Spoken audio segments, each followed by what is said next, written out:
Halo warga Kristus dan Shalom. Kali ini kita akan membahas tentang karma pengkhianat Yesus. Siapa saja mereka dan karma apa yang menimpa mereka? Namun sebelum pembahasan, jangan lupa di-subscribe dan tekan notifikasi loncengnya agar mendapat info video terbaru dari kami. Oke?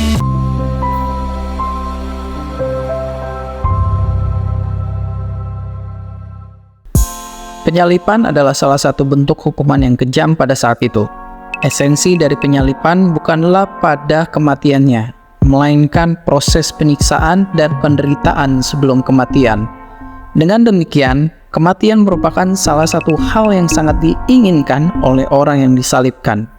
Namun, sebelum penyalipan, selalu ada oknum yang memproses mulai dari penangkapan, sidang, sampai akhirnya vonis hukuman mati, yaitu disalib. Dan Yesus adalah salah satu tokoh yang mendapatkan hukuman salib. Lalu, bagaimana nasib para pelaku penyalipan? Inilah karma pengkhianat Yesus.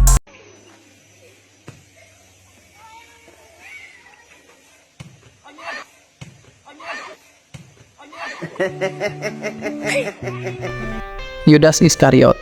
Kita mulai dari yang populer dulu. Yudas Iskariot adalah salah satu dari 12 murid Yesus. Dia terkenal karena mengkhianati Yesus dengan memberikan petunjuk kepada para pemimpin agama Yahudi di Yerusalem untuk menangkap Yesus. Ini terjadi saat Yesus tengah merayakan perjamuan terakhir dengan murid-muridnya. Ayat dalam Alkitab yang menyebutkan tentang pengkhianat Yudas adalah dalam Injil Matius 26 ayat 14-16, di mana Yudas setuju untuk mengkhianati Yesus dengan imbalan 30 keping perak.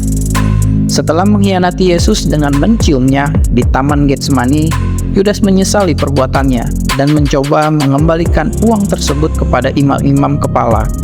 Namun, saat mereka menolak untuk menerima uang tersebut, Yudas merasa putus asa dan akhirnya melakukan bunuh diri dengan cara menggantung diri. Matius 27 ayat 5. Bahkan, ia terjatuh dari gantungan, tertelungkup sehingga keluarlah seluruh isi perutnya. Kisah Para Rasul 1 ayat 18.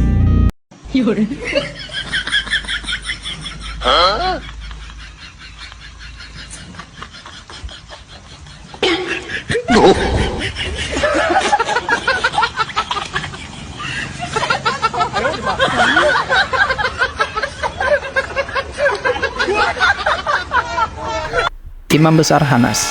Hanas menjabat sebagai imam besar pada tahun 6 hingga 15 Masehi. Pemerintahan Romawi telah memecatnya dari jabatannya, namun ia masih memegang kekuasaan yang besar di belakang layar. 5 putranya menggantikannya sebagai imam besar. Dia adalah ayah mertua Kayafas, imam besar yang menjabat pada saat pelayanan Yesus. Lukas 3 ayat 1-2. Hanas adalah orang pertama yang memeriksa Yesus. Yohanes 18 ayat 13-14. Karena pertemuan tersebut tidak mencapai hasil yang diinginkan, Hanas kemudian mengirimkan Yesus pergi ke Kayafas, imam besar saat itu. Imam Hanas melakukan banyak sekali korupsi sehingga Kekaisaran Romawi mengambil tindakan tegas untuk mengambil seluruh aset dari Imam Hanas dan menghukum Hanas beserta keluarganya, sehingga ia jatuh miskin dan hidup menderita sampai dia mati. Aduh.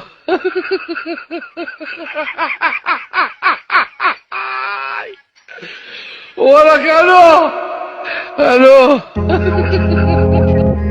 Imam besar Kayafas. Yosef Kayafas adalah imam besar Yahudi pada masa pelayanan Yesus.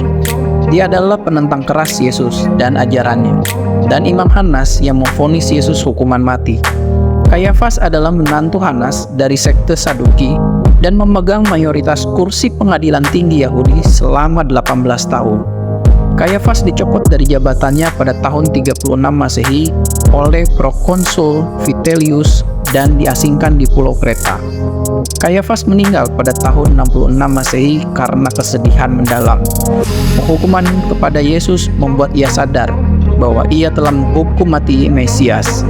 Di sisi lain, Kayafas bunuh diri karena kesedihan mendalam tentang vonis yang ia jatuhkan kepada Yesus.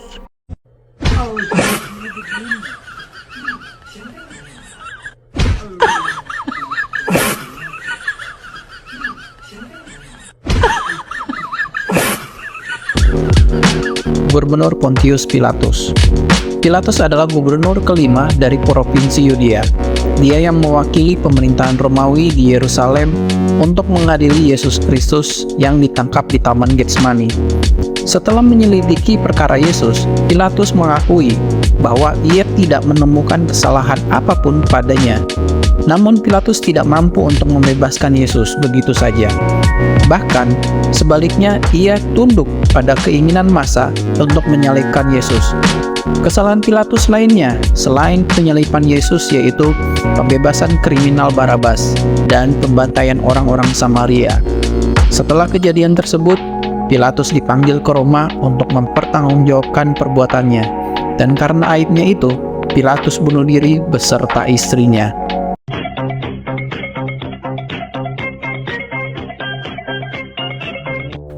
Bangsa Israel. Setelah penyaliban Yesus, bangsa Israel mengalami serangkaian peristiwa yang signifikan dalam sejarah mereka. Pertama, pembubaran kerajaan Israel. Pada tahun 70 Masehi, pasukan Romawi di bawah pimpinan Titus menyerang dan menaklukkan Yerusalem. Akibatnya, Bait Suci dihancurkan dan kerajaan Israel secara de facto dibubarkan. Ini menjadi peristiwa penting dalam sejarah Yahudi, dikenal sebagai kehancuran Bait Suci kedua. Kedua, peleburan diaspora. Setelah kehancuran Yerusalem, banyak orang Yahudi diasingkan dan tersebar ke berbagai wilayah di dunia dalam peristiwa yang dikenal sebagai diaspora Yahudi. Hal ini menyebabkan munculnya komunitas Yahudi di berbagai negara dan membentuk identitas global mereka. Ketiga, Revolusi Simon Bar Kokhba. Pada tahun 132 sampai 135 Masehi, terjadi pemberontakan besar yang dipimpin oleh Simon Bar Kokhba melawan kekuasaan Romawi. Pemberontak ini ditekan dengan kejam oleh kerajaan Romawi, dan akibatnya banyak orang Yahudi terbunuh dan diasingkan.